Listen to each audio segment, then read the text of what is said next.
Hello students, a very good morning and welcome back to KPM Learning Institute. This is Deepak Verma, your maths educator. I hope आप सब बढ़िया होंगे। तो आज हम बात करने वाले हैं मेंसुरेशन चैप्टर के एक्सरसाइज 11.2 के क्वेश्चन नंबर 7 के। ठीक है, तो इसके प्रीवियस लेक्चर में हमने इसी सेम एक्सरसाइज का क्वेश्चन नंबर 6 सॉल्व किया था। तो आज हम अगले क्वेश्चन को सॉल्व करने वाले हैं और हम इसको स्टेप बाय स्टेप सीखेंगे कि इसको किस तरीके से सॉल्व किया जा सकता है। तो आइए हम अपने टॉपिक पर आते हैं। ठीक, तो हमारा क्वेश्चन है the floor of A building consist of 3000 tiles.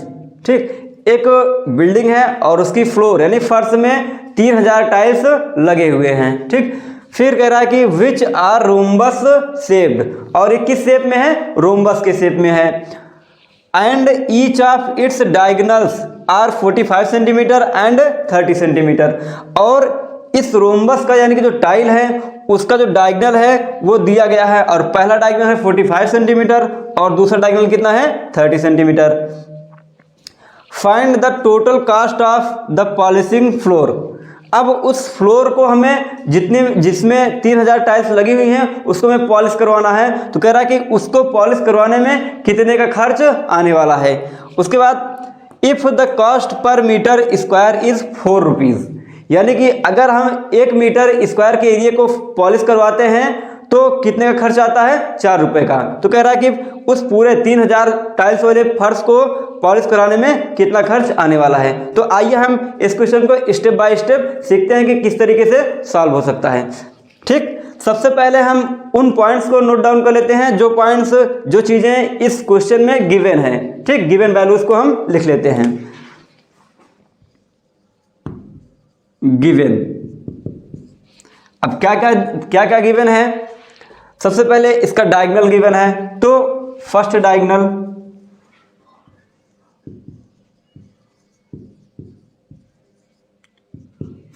कितना है?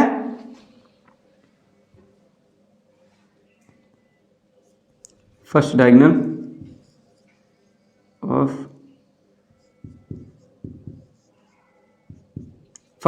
Of tile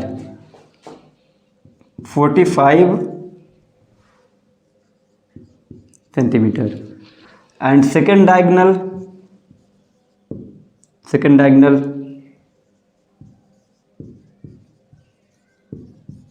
of tile 30 centimetre.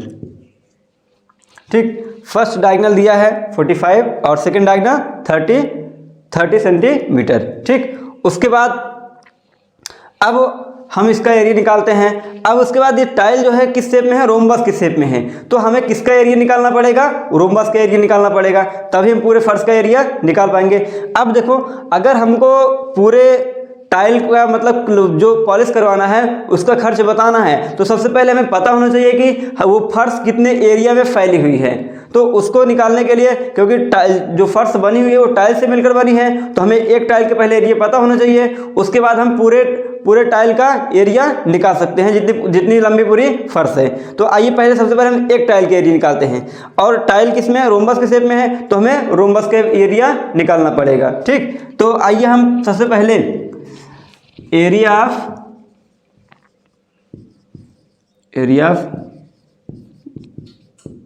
One tile. अब रोम्बस यानी कि वन टाइल का मतलब है कि रोम्बस, जो रोम्बस के शेप में है, रोम्बस।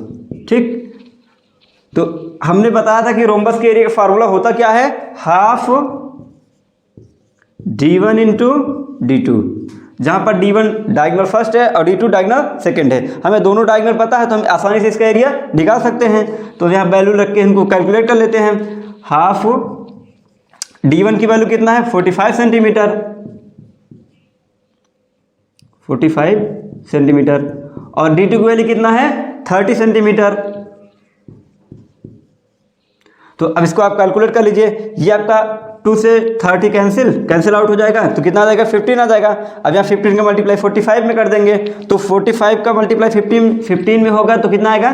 675 और सेंटीमीटर स्क्वायर हो जाएगा। ये किसका एरिया आ गया, ये एक टाइल का एरिया आया। अब हमको पूरे फर्श का एरिया निकालना पड़ेगा, तभी तो उसका खर्च निकाल सकते हैं। तो आइए हम पूरे फर्श का एरिया निकालते हैं। अब पूरे फर्श में टाइल लगी कितनी है, 3000 टाइल्स लगी हैं। तो अगर एक टाइल के एरिया का मल्टीप्लाई हम 3000 टाइल्स कर दें तो पूरे फर्श का एरिया आसानी से आ जाएगा। तो आइए हम इसको भी देख लेते हैं।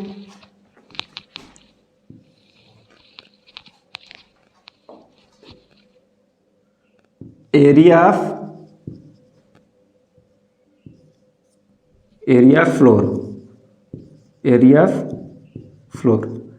फ्लोर में 3000 टाइल्स हैं, तो 3000 मल्टीप्लाई बाई 675। ठीक, अब आइए अब इसको हम मल्टीप्लाई करें। ये आपका किस में है, सेंटीमीटर स्क्वायर में है, ये भी सेंटीमीटर स्क्वायर में रहेगा। ठीक, इसको आप कैलकुलेट कर लीजिए तो कितना आ जाएगा। कैलकुलेट करने पर ये आ जाएगा आपका, ये 675 को मल्टीप्लाई 3 में पहले करेंगे, फिर 3 जीरो लगा देंगे, तो कितना आ जाएगा 20,000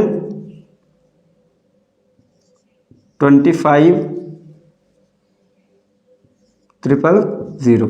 ठीक, ये सेंटीमीटर स्क्वायर, यानी कि जो हमारा एरिया आया है पूरे फर्श का वो कितना आया है, ये आया है आपका 20,25,000। ठीक, यानी कि ये आपका एरिया आ गया पूरे फर्श का। अब हम देखिए यहाँ पर ये सेंटीमीटर स्क्वायर में लिया है, लेकिन जो कॉस्ट हमें दिया गया है वो किस में है, मीटर स्क्वायर में है। यानी कि हमको जो कॉस्ट दिया है वो मीटर स्क्वायर में है, तो हमको इसको भी मीटर स्क्वायर में चेंज करना पड़ेगा। अब जब ये सेंटीमीटर स्क्वायर में है तो हमने पूरे फर्श का एरिया कितना निकाला, पूरा इतना एरिया आ गया, और ये सेंटीमीटर स्क्वायर में, लेकिन जो वैल्यू खर्च जो दिया गया हमें एक मीटर स्क्वायर का वो मीटर स्क्वायर में है, तो हमको इसको भी मीटर स्क्वायर में चेंज करना पड़ेगा। तो हमें अब मेजरमेंट चेंज करने के लिए एक रूल होता है। रूल का मतलब है कि हमें पता होना चाहिए, मेजरमेंट कुछ यूनिट पता होनी चाहिए, और वो यूनिट क्या है, हमें पता होना चाहिए कि 1 मीटर में कितने सेंटीमीटर होते हैं, 100 सेंटीमीटर होते हैं। तो यहाँ पर हम निकाल सकते हैं कि 1 सेंटीमीटर में कितने मीटर होते हैं, क्योंकि यहाँ सेंटीमीटर है तो हमें पता होना चाहिए कि 1 सेंटीमीटर में कितने मीटर होते हैं। तो 1 सेंटीमीटर में कितना आएगा आपका, ये 100 इधर चला जाएगा, कितना हो जाएगा 1/10 मीटर, यानी 1 सेंटीमीटर में कितने मीटर होते हैं, 1/100 मीटर होते हैं। ठीक, तो अब चूंकि ये वैल्यू आपकी स्क्वायर में है तो हमें स्क्वायर में ये भी वैल्यू चाहिए, तो यहाँ पर हम इसका भी स्क्वायर कर लेते हैं। तो इसका 1 के स्क्वायर करेंगे, 1 के स्क्वायर तो 1 ही होता है, और 100 के स्क्वायर करेंगे तो कितना आ जाएगा 10,000। ठीक है, फिर उसके बाद ये किस में आया, मीटर स्क्वायर में आया, क्योंकि इसको हमने स्क्वायर किया तो किस में आया, स्क्वायर में आया। ठीक है, तो ये आपका मीटर स्क्वायर, यानी कि 1 सेंटीमीटर बराबर कितने मीटर स्क्वायर होते हैं आपके 1/10,000 मीटर स्क्वायर। तो यहाँ भी हम इससे सेंटीमीटर स्क्वायर है, तो यहाँ भी हम इसकी जगह पर हम इस पूरी वैल्यू को रख देंगे तो किस में कन्वर्ट हो जाएगा, मीटर स्क्वायर में। ठीक है, तो आइए इसको हम कन्वर्ट कर लेते हैं। यहाँ पर अगले स्टेप में हो गया आपका 225,000 अपान 1, किससे मल्टीप्लाई करना है, 1/10,000 से, तो ये हो जाएगा आपका 10,000, और किस में आया, मीटर स्क्वायर में आया। ठीक, क्योंकि हमने इसको कन्वर्ट कर लिया है। अब उसके बाद ये 30 से 30 कैंसिल आउट हो गया, और इसको हम 10 से डिवाइड कर देंगे, तो आपकी जो वैल्यू आएगी वो कितना आएगी, 202.5 मीटर स्क्वायर। तो यहाँ पर जो हमारा फर्श का एरिया यानी फ्लोर का जो एरिया आया वो मीटर स्क्वायर में कितना आया, मीटर स्क्वायर में आपका आया 202.5 मीटर स्क्वायर। ठीक, तो हमें पूरे फर्श का एरिया पता चल गया। अब हमें इसका खर्च निकालना है, तो टोटल कास्ट जो हमें 1 मीटर स्क्वायर का खर्च दिया है, तो हमें टोटल पूरे एरिया का कॉस्ट निकालने के लिए हमें क्या करना पड़ेगा, इसमें मल्टीप्लाई कर देना पड़ेगा। ठीक, तो आइए हम निकालते हैं पूरी cost. Total cost of polishing. ठीक, तो टोटल जो पॉलिश कराने का टोटल खर्च आया है 1 मीटर स्क्वायर का दिया है, और हमें एरिया भी पता है, दोनों का मल्टीप्लाई करवा देते हैं। 202.5 इंटू 4 मीटर, ये ठीक है, यानी कि ये इतने एरिया में इतने समय मल्टीप्लाई करवा देना है। तो आपका टोटल जो वैल्यू निकल के आएगी कितना आएगी, वो 810.0 रुपीज़। कितना आएगा ये? रुपीज़ में आएगा। ठीक, तो जो हमारा पूरा उस पूरे फर्श को यानी जिसमें 3000 टाइल्स लगी थी उसमें उसको पॉलिश करवाने का जो टोटल खर्च आया है वो कितना है? 810 रुपये खर्च आया है। ठीक है, तो यहाँ पे हमने देखा कि क्वेश्चन नंबर 7 को किस तरीके से स्टेप बाय स्टेप सॉल्व किया जा सकता है, और हम आशा करते हैं कि आपको ये क्वेश्चन एकदम अच्छे से समझ में आया होगा, क्योंकि इसमें ऐसा कोई भी पॉइंट नहीं है जिसको हमने ना बताया हो। हर एक चीज़ एकदम बेहतरीन तरीके से एक्सप्लेन किया है। अगर अभी भी आपको कोई प्रॉब्लम है तो आपका कमेंट सेक्शन में वेलकम है, आप वहां पर आकर कमेंट कर सकते हैं, अपनी प्रॉब्लम को बता सकते हैं। ठीक है, तो आइए, और उसके बाद अगर आप पिछले वीडियोस को नहीं देखे हैं तो चैनल पर विजिट करिए और पिछले क्वेश्चंस को जो सॉल्विंग हुई है उनको देखिए, फिर उसके बाद आप इस क्वेश्चन को भी देख सकते हैं। तो हम मिलते हैं अगले वीडियो में एक इसी एक्सरसाइज के अगले क्वेश्चन के साथ। तब तक आप लोग हंसते रहिए, मुस्कुराते रहिए। थैंक्स फॉर वॉचिंग एंड जय हिंद।